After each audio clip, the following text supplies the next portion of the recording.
татко ми колега му кажа дека има апликации сега слични на моите, ама се се на англиски повеќето или на некој друг странски јазик и јас на македонски направив.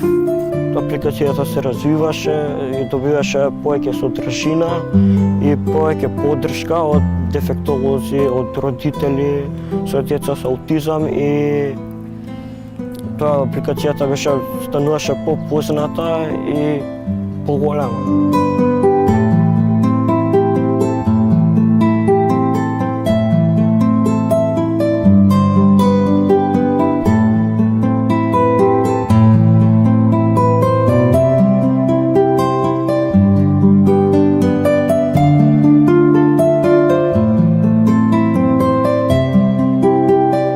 Апликацијата збори наместо нив, они само одбираат слика некоја што покажува некое дејство или некој предмет.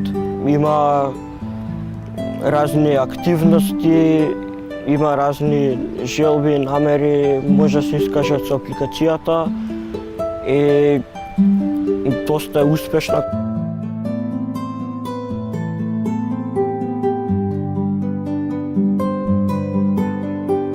Лично јас среќен сум што ја освоив наградата, бидејќи голема награда, значи да си победник од повеќе од неколку илјади проекти, тоа е доста голем плюс за мене.